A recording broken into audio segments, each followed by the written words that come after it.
Imagine a world without borders, where FII is equal to NRI is equal to FVCI, and they're all QFI. And the only discrimination is between portfolio and non-portfolio investments. If Finance Minister P Chidambaram is to be believed, this dream could soon become a reality. After all, not one, but two committees have been set up to map this mirage. One by SEBI under former Cabinet Secretary Chandrasekhar to look at harmonizing portfolio investment routes, and another by the Finance Ministry under current Economic Affairs Secretary Arvind Mayaram to define what distinguishes FDI from FII. Now imagine that. A single portfolio investment route and a clear distinction between FDI and portfolio investments. Can it be done? Should it be done? Will it be done? To answer those questions, I have with me Pratibha Jain of Nishith Desai Associates, Ajay Vaidya of Kotak, and Vivek Mehra of PwC, all experts in the dark art of foreign investment regulations. Gentlemen, Pratibha, welcome to the show. You know, I want to start, Pratibha, by when we were having the QFI conversation mid of last year, the one thing that you expressed was that you were hopeful that the QFI would then become the vehicle for convergence of all portfolio routes. That's how it was imagined by the UK Sinha Committee in its report as well, except that currently it has been reduced to a fourth category. So let me start by asking you whether you are in favor of harmonizing these four routes, namely FII, QFI, NRI and FVCI. Sure. Menaka, I think when we were talking about the QFI route, I was very hopeful that it would replace portfolio investment, but I would define portfolio investment slightly differently. In my view, you know, the genesis of the three routes of investment in India, the original three routes, which was FDI, FVCI and FI, is based on the investor categories. So short-term investment comes in through traditionally your FI route. Medium-term investments, how funds invest, was supposed to be FVCI, and your strategic investment, your longer-term is going to be FDI. Now, since then, you know, we wanted to give the NRIs a special status, so we created the NRI, you know, special category. They came in first, actually. And they came in first. The NRIs came in first. Yes, yes. And then you have the QFI route, and the QFI we were hoping will liberalize the regime, make it easier for a foreign investor who wants to trade in listed securities to be able to register with SEBI. And it's much broader. You just meet the basic KYC requirements and you can trade. So for it to take over the FI regime, I think is very desirable. And I'm hoping even now, that's where we are moving towards. Okay. But the question is, how do we get there based on the various challenges or differences between these, right? Exactly. But I want to emphasize, because I think this confusion has come about lately, treating FVCI as a portfolio investment route. Okay. So you're saying don't club FVCI. Don't club FVCI. Stick to FII, QFI, NRI. Yes. Ajay, would you agree, broadly speaking, that harmonization is good as long as you leave FVCI out of it? See, today you have FDI and you have the portfolio investments, which is NRI, FI investments, and now QFI. Yeah. And now whether you harmonize, make them one, or you're part of three separate schedules, it actually, you get the same results. It's not really drastically different if you bring it. What you can do is operational ease. If you're saying when you make them into one category, you make them operational ease. FII, you go to SEBI. QFI, you go to a DP participant. For NRI, you go to an authorized bank. You have different routes and different methods of doing it, different methods of KYC. So you make it operationally easy for all of them. Now, can you club them and make them into one full category? Possibly, yes, but then there will be a crowding effect, because if you say that you take 24%, 10% of NRIs, 10 to QFI, make it one, and it's all one, the FI is probably the institutional investors, more money will probably take the limits faster, and there may be a crowding. You're keeping saying it that there are certain inherent limits in how much an FI can invest in a company, which is currently capped at 24%.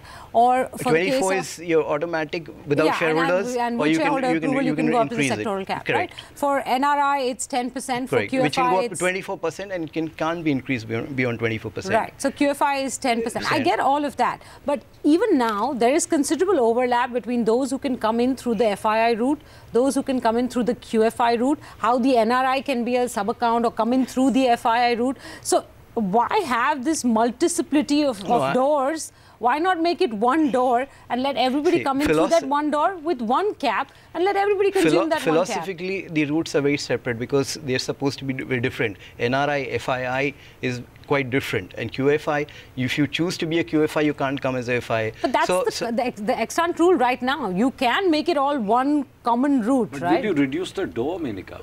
You don't want to reduce the door size. So there are special categories like an NRI. Would you like to club that altogether? But would you like it to be interchangeable? Why are you ruling out the possibility of hiking? So what we currently have is an automatic limit of 24% for FIIs. Suppose that got hiked to a little more than that, so as to accommodate all kinds of investors, the QFI guys, the NRI guys, and the FII guys. Then you have the same thing. Then you have the same thing. It's just that you're making the registration process simpler. Of course. You're not wanting to go to multiple regulators. You say, look, you get your KYC done and you can invest. If you're this, you get this limit. If you're here, you get this, and if you're NRI, you get the other. But registration is not the only thing that's the most important, right? That's the most difficult one. That is the most difficult one, and let me tell you, putting it all as a QFI is going to create trouble. QFIs have not succeeded because of taxation. FIIs have a special exemption for tax, no withholding tax. QFIs, the person who pays has to withhold. So that is what has killed QFI. So suppose you retain the tax treatment for FIIs for the combined what we can call foreign investment category or portfolio investor category. So the portfolio investor category gets the same tax treatment as FII currently does, gets maybe an enhanced limit, you know, when it comes to the amount that you can invest in the paid up capital of a company, and gets one common registration KYC route, whereby the KYC is either done by SEBI or an, or an entity authorized by SEBI, as is the case of QFI. We're talking the same thing, which means you have an overall limit and sub-limits. Overall limit, sub-limits, one registration. Under that. So if you mean your overall limit is 30%, you break that down into NRI and FI. Because you want to keep something parked for NRI. I think, the issue when you talk about all this before harmonizing, I think you got to standardize as to what between these categories. For instance, FIIs can invest on the stock market. They can invest in public offers. They can take private placements. NRIs under the portfolio scheme can invest only on the stock exchange. If NRI invests directly into the company, it becomes FDI. QFI can only take in the stock exchange. So when you try to distinguish between portfolio and foreign direct investment, you make it equal for all categories. So that's going to be the second challenge, because while I buy into the creating one door, I wonder how, for instance, I think FII is allowed to invest in unlisted. Correct. NRI is allowed to invest in unlisted with no limitation. But it becomes FDI. If it's on repatriation, it's equivalent to FDI. If it's non-repatriable, then it's equivalent to a resident. He's equivalent to a resident. But QFI is not allowed to invest in unlisted at all as of now, He can only come in public offers. All of this would have to get aligned, right? So make the portfolio investment common for the class of investors. There is some merit in keeping different limits because you don't want a crowding out effect. But why do we need a different limit for NRI? I think a retail investor and institutional, there is some merit in keeping separate limits. Related to this question is whether you're going to increase the limits, or you're going to do away with the sectoral caps, or you're going to include within the sectoral caps the portfolio investment. I think what everybody on the table is saying is you don't want to club. The moment you start clubbing those limits, then somebody will cut them down. So while you have these three windows which have a special purpose, you won't add them together. You won't accumulate. You can't do 24 plus 10 plus 10. Yes. You can't. Because that becomes 44%. Otherwise, you are now then you're reducing FDI. Okay, so do 44%. No, so you do 44% as 34. Don't curtail the limit. Yes, that's why I said the important part is a common, easy registration process. KYC. And then you add up all these limits, 24% plus 10% plus 10%. Add them up, But don't reduce them. I don't know. You have to don't reduce them. That when you have separate categories, there's a principle of broad basing your shareholding. there was a time when promoters were very scared of the companies being taken over. It started off with the NRIs. Actually, I think it was a Swaraj Master and these kind of cases. So you have inbuilt mechanisms to promote existing promoters. You can't go about 24 for FII, more than 10. Ajay, if we're looking at a new regime in this country, and let's join the dots, right? One dot is harmonized portfolio investment. The second is create a numerical threshold of 10%, which, you know, indirectly already exists in many cases, but create a 10% definition between portfolio investment and FDI, which is what the second committee is looking at. And the third step in this crazy journey is doing away with sectoral caps, or a bunch of them. Forget the third one. God knows when we'll get there. But if these two were combined, then can't you have one route for portfolio investment? I know it's going to be challenging to align all the restrictions, to align all the various investment permissions, etc. But have one route, and all of this, if in a company is below 10%, is portfolio, and if it's above 10%, is FDI. Doesn't work? No. Let me just say, I think you don't know what the finance minister intended when he said we want to get into international norms. What is there? What is the OECD? If you're less than 10%, your portfolio, and there is no overall limit. So then we are fine, club it all together, but no overall limit. For example, multi-brand retail, which had zero, I mean, I'm talking of a past case, which had no foreign investment allowed. If this policy was introduced that less than 10% you are allowed to have as portfolio investment, then technically 100% of the company could be foreign owned, with each individual less than 10%. That is what the international norm is. Less than 10%, there is no limit on investment. Sectoral caps don't apply. But now I see that being a problem in the Indian context, because you've always worried about hot money, right? You've always seen the portfolio investment route as the hot money, easy in, easy out. What are you saying? We spent the last 5 years quoting portfolio investments over FDI in this country. Everything we do is driven towards bringing hot money in because of but this cloud of current account deficit. Within the limits. So when I'm not arguing either ways. Question is, do our regulators think our economy is ready for it? Let's talk about what is the ideal position. If you have to look at these two milestones, one is harmonized portfolio investments, and the second is a 10% segregation between portfolio investment and FDI, how would you go about doing this? You're still missing FVCI. It's an important piece. If you just take the 10% cutoff, and if you look hypothetically, you say everything below 10 is portfolio, above 10 is FDI. If you look at that, and then you bunch all classes of investors, which means that there is no FII, no QFI, NRI. It's everybody globally. Plus listed and unlisted. That's you know, you're opening. That's like I think that's like capital account convertibility. It's opening up, which will be is a major step. I don't know if that's what's been intended. Excuse me, hasn't that already happened for all the automatic route? So that's what I'm saying. You're not stock exchange. In a manufacturing concern, which is listed or whatever, and if the resolution is passed, 100% FII can be done. So 100% FII is come, but for QFIs you got another limit, but for FIs you don't have. FII you can go up to 100% where this. NRI you can't go more than 24%. You're not even permitted with a resolution. With a resolution you can go only up to 24%. So I think for all categories of portfolio investors, you should allow the same kind of rules, the same kind of leeway. So that's exactly what I'm saying. For instance, let's take steel. You can go all the way up to 100% in steel automatic, right? So in steel, if you had one portfolio route, okay, is there a cap on portfolio investment in steel? No, 100%. Right? So with resolution 100%. With resolution 100%. So typically there is 100% open for foreign institutional investors. Why limit anybody? So therefore there's a case for adding all these together for the automatic route 100% FDI cases. So where we get stuck is only in those sectors. Do you need a resolution or not? Lahiri committee and UK's committee says that why are you restricting this protectionism? You should open it up. So now we're only stuck with what happens to those sectors which have sectoral caps. In that case, if you have one common portfolio investment route, then how do you deal with the reduced space for different portfolio investors? Is that your worry? That's the only worry. That's right. No, I think philosophically, portfolio investment should be separate from foreign direct investment, and you should not club it, because FDI is meant for control and strategic industries. So if you're a portfolio investor and it's portfolio investments, I don't think the restriction should apply. The view is that portfolio investment is without control, and therefore the money is welcome. There is no control, and therefore you could be free to open it up completely. That's where large FDI will come in.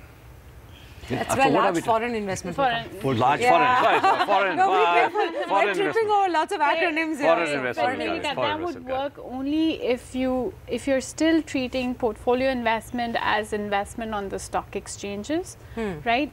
If you go back to the committee report, it says 10% whether listed or unlisted. I tend to agree with you. Yeah. Actually, if it is portfolio, it should literally be on this exchange. Yes. This unlisted portfolio is not matching to my mind. I slightly differ. A share is a share. A share is a share. Whether you take it from the exchange or you take it directly. No, see, when you do it directly, you're getting into an agreement, joint venture agreement. No, the principle is control versus no control. And if you're a portfolio investor and you don't have control, whether you take it directly, indirectly, I believe even today for the FIIs, they're not allowed to do secondary transactions outside the exchange. Yeah, but I think allow it. Allow it. Ajay, right? I have a question. I have a question. So there will be control. There will be control. Yeah, sorry, yes. So when you said portfolio investment must invest only on the exchange, that's when you're talking about purchasing listed equity. You're saying there should be no purchase of listed equity off exchange for portfolio investors. That's right. But what happens to unlisted equity? Should portfolio investors be allowed to invest in unlisted equity? It should all be FDI. Treated as FDI. That should be treated as FDI. See, that's the current classification. See, let's go back to the basics, should be treated right? as FDI. Currently, anything when you're doing in, with listed securities, primarily where there's no control, is your definition of portfolio investment. If you're doing a pipe where it's a listed company but you're doing a private transaction, that's still in your FDI category, right? Now, when you start saying that anything that you're buying 10% as an individual, whether listed or unlisted, I treat that as portfolio investment. You're rewriting the laws in India. So everything in every investment in unlisted, whether it's portfolio or foreign direct or strategic or private equity, should all be considered FDI. No, is that what you're saying? No. What I was... You just said that, right? Yes, but... I was just wondering. Exactly. I don't agree. I don't. Mr. Chidambaram has said in the budget. Exactly. Although he's used the wrong word, FII, instead of portfolio. Right. But he said anything less than 10 will be considered I think FII. that's where the clarity and the But I think, was he talking about unlisted at all? He didn't say. I think he might have been restricting himself to I listed. There is no controversy on the listed part. What would you like to see happen, given that we've jumped through so many different hoops now? Let me start with what would you like to see happen? You go first, Pratibha, I'll go anti-clockwise on the table. I would like to see the QFI and the FI regime to be merged, made very much simple. KYC rules made much simpler. That's like, I think, the biggest pain point. And if you're going to include the NRIs in that route, increase the limits, right? Okay. Don't restrict them. Keep the FVCI separate, very and create important. Separate limits for FVCI or club FVCI into FDI? FVCI regime was perfectly fine as it was, without the 9 sector restrictions, without But would FVCI be counted as FDI? No, it's a separate category. Now, I think the problem was so in a sector with a FDI sectoral cap of 49%, would an 5% FVCI investment be counted as part of the 49% or over and above the 49%? It would be counted towards the 49%. Towards the 49%. Yeah. So it is counted towards the sectoral cap. You can count it towards the sectoral cap. I'm happy with that. So you're qualitatively not clubbing it with FDI, you're because quantitatively clubbing it for the case of restrictions that are applicable, right? Because I've not even gotten into pricing guidelines in this your private equity investors have a medium-term view. They need an exit option, and you can restrict the entry. You can put in restrictions to make sure FDI doesn't come through FVCI route. It could be a pooling vehicle. You can tighten your KYC at that route. But I think it's an important route. Ajay, what would you like to see happen?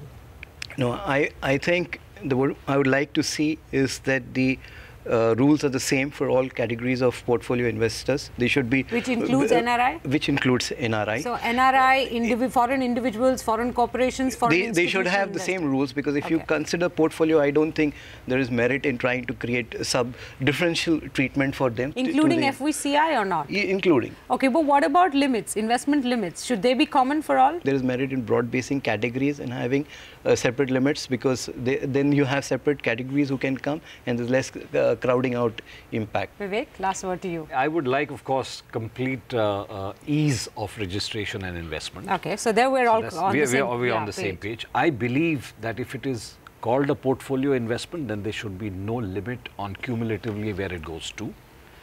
And that should be left to shareholders. That should be left, well, to shareholders. It could be left to shareholders. But that would only apply to those sectors which we don't have FDI caps in. That's right. Right? So the ones with there's no FDI cap, I believe these sub-limits don't make sense. They should be fully opened up. In sectoral caps, I guess it's for the sensitivity of each sector. They have to decide how they want to deal with it. In sectoral caps, what you're pushing for is that the portfolio investment limit should be exclusive from the FDI limit. I believe it should be exclusive. And that we should have a different dispensation for FVCI as well? I would say for listed companies. For companies where there is an sectoral cap. So now you're creating a subcategory. No, but that's already there. That's already there. Listed companies in sectors with sectoral caps. Listed companies with sectors which have sectoral caps. In the market, you should not restrict FII or these QFI investments. Can I just sum it up? It shouldn't. So you need to be able to get play in the market. Okay, sure. There's no easy answer, right? Of course not. Which is why this is so much fun. What UK Sinha Committee report was looking for was, making it easy. I think until and unless India is ready for opening up, not having, protection for our domestic corporates, not having this fear of, takeover by foreign corporates, hot money coming into the country. One point on that before I say, the only point I say is make it a level playing field. Streamline how many regulators you have to go for the same thing. Today, what happens is, FIPB also starts talking about portfolio investments. They do. So if there is a portfolio investment happening, there are often times when you still have to go to FIPB for clarification. Keep it completely separate. Let SEBI deal with that, let FIPB deal with this. Very, very important. I think that's where the real pain is. You want somebody to be decisive, or decisive regulator, which is appealable. I was going to come to that. We haven't had the appellate authority. I'm all for the appellate authority on this I started by saying this is a bit of a dream, and I'm going to conclude by saying this sounds like a bit of a dream, but I hope we've given you an idea of the complexity that these two committees will be dealing with, and hence what you should be prepared for when those reports finally come out. With that, thank you to all three of you for joining me today. We'll have several more conversations on this in the course of the next few months, and of course when the reports are finally out, so make sure you stay tuned to The Firm. We'll be back next week.